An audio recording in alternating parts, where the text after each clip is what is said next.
Of course, is the red Protoss player spawning in the top left position of Akalon Waste, ladies and gentlemen, representing Mouse Sports. He is currently 1 game up, beating his opponent on Cloud Kingdom, who is the blue Zerg in the bottom right-hand corner, going 4-1 in his groups yesterday. Very, very solid showing. He needs now to win this best of 5 to stay in the tournament. We have Dignitas Tefel. I think Tefel is a fan in the audience. I think that fan was in a dress last night. I actually vaguely recall. You look familiar.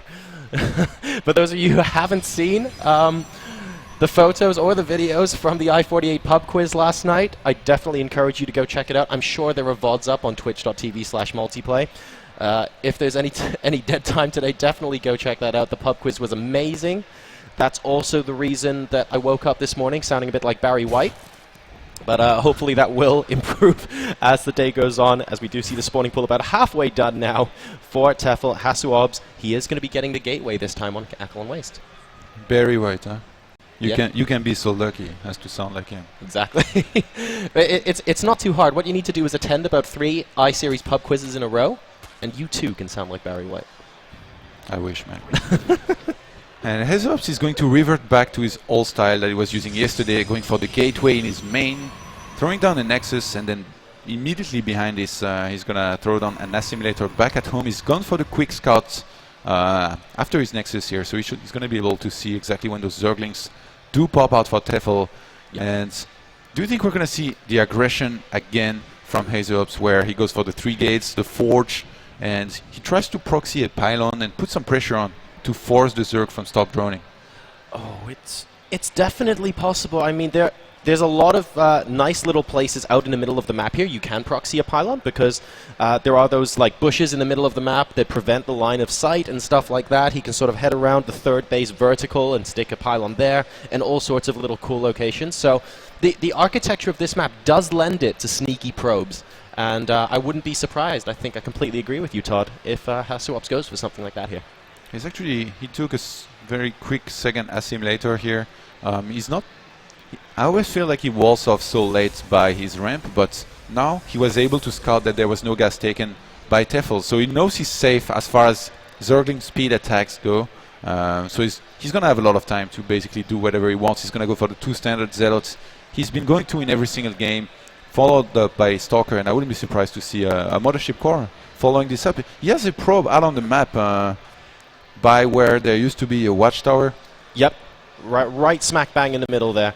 And of course, for those of you who what are those? Those are line of sight blockers, actually. Yeah, so what is this? What's it called? Yeah. What's that plant called? I was gonna say a haystack, but my English. No, man. It's like I don't know. It's like a cactus and a bit of seaweed sort of interbred. I'm not really sure what that is. The line of sight blocker in the middle of the map there. The probe is going to be hiding behind it, and we might see a pylon there if the probe stays there, as the aggression should come down pretty soon. Actually, he hasn't made his gates just yet, and they are not going to line up too well with his warp gate, because warp gate is only 60 seconds from finishing.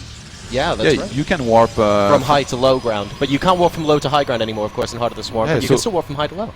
Yeah, so if he makes the pylon here, he will be able to warp anywhere except inside of those plants where he cannot see, maybe. And the 3 gateways are up. We have the Mothership Core out, Todd, so the possibility for some pressure from Hasuobs here is starting to mount. Yeah, warp gates 20 seconds from finishing, the gateways 30 seconds from finishing, and the Forge is going to go down. So Hasuobs very similar style as he was using yesterday, exactly the same build. We've seen actually these German players, Hasuobs, Hero Marine, they've been doing very well so far in the tournament. They've been taking wins against Korea. I read about this earlier, and I realized that, yeah, Germans are doing pretty good in these tournaments. And there's the pylon. So we have the pylon, the replacement Zelnaga watchtower, of course. For those of you who played Akalon Flats, there used to be 2 more watchtowers in the middle of this map.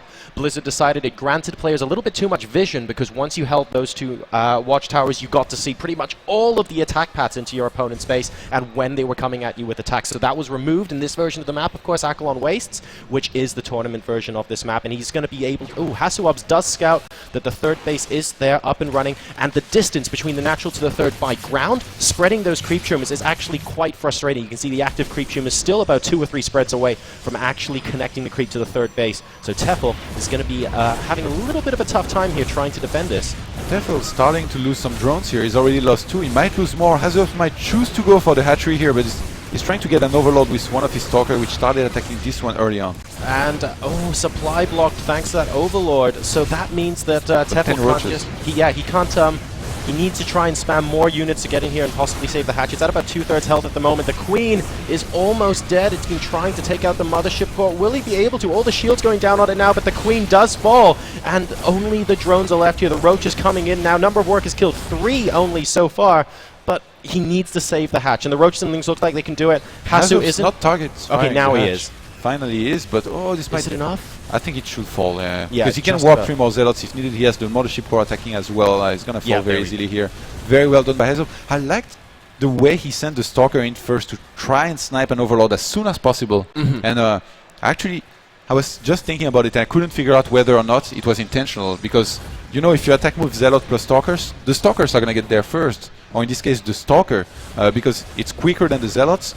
But it felt a little bit like he sent it in by itself to maybe provoke a reaction of Tefel thinking, well, there's just one Stalker, let's drone up. But Tefel didn't misreact here. He made units. He was supply blocked for a second after starting a lot of units, and in the end, Hasuobs able to take out that third. No, that timing is actually really crucial as well, Todd, because if that Stalker picked off the Overlord and that supply blocked Tefel before he started messing up the units, he wouldn't have been able to flood units in, which would have taken care of that army. So a really cool thinking there from Hasuobs as well. Tefel...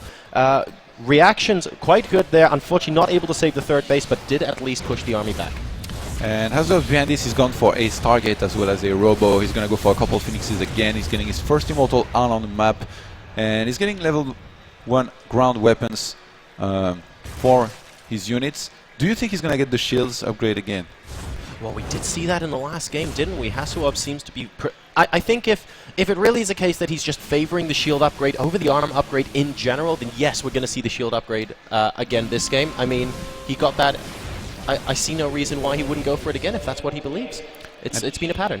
Tefel with the nicely timed Overlord creep drop on the third, going to be delaying this one. He's going for Swarm Hosts, so he might go for a big push. On this map, you can do a very strong push where you basically stand between your opponent's natural and third, just by the middle of the map, and then you keep sending Locusts in, you make a couple Spine and Spores, and it's just going to be so hard for a Protoss to deal with this. But Hasuobs behind this is already getting his first Void Ray, he's getting Robotics Base, getting a Twilight Council as well. He's going to have a lot of options.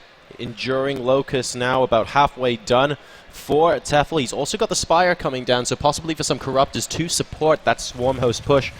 Burrowing a couple near his third base at the moment. He doesn't have them in absolutely large numbers, but he just wants to make sure that he can help fend off any incoming attack before he gets the right number to push out across the map with. And we have only 2 Phoenixes out on the field, so I'm not sure. I think this has to be intentional, obviously, but is he trying to force his opponent to go into Hydralisks, in which case his Colossi will do very well against those. Behind this, Hasuobs is going for a couple of Void Rays. He's moving out now. He has his Mothership Core on 146 energy. He knows that if he needs to, he's going to be able to recall, but those Roaches should not be able to force it, as some of them will die. Yeah, decent force fields there, picking off a couple of Roaches. Phoenix is lifting 2, but we need the army to really support them. They're like, guys, we need some help here. And the Immortal will be able to clean that up once they get dropped, no problem. The Pylon, of course, is still alive, and Tefel hasn't seen it yet, so that turns out to be a pretty good Pylon location at the moment. Now Swarm Host count up to 4, and more on the way in just a bit. 4 just finished, actually, so he's going up to 8, so a lot more than we saw last game. And those Phoenixes are like the happiest Phoenixes ever. There is no Hydralisk, there is only a couple of Queens trying to prevent them from killing Overload, but 6 Corruptors are on the way, and the Dark Shrine is about to finish. Again, Hasuobs going for the Dark Shrine. He still has his Pylon in the middle of the map. He could warp in DTs and send them in each base. There is no Spores in any single base.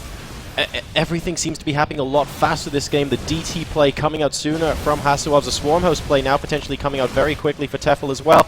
We have 10 Swarm Hosts. He might be looking to head towards the third base here, but the problem is he knows he has to defend first. He can see that the Protoss is attacking the Destructible Rocks there. Oh, good force fields. Hasuobs trying to catch most of the army out of position. A Locust going towards the third base, but they're going around the wrong way, so they're not going to be able to help in this particular engagement. Trapping a couple of Stalkers. The Corruptors are out now as well. And is Hasuobs trapped here?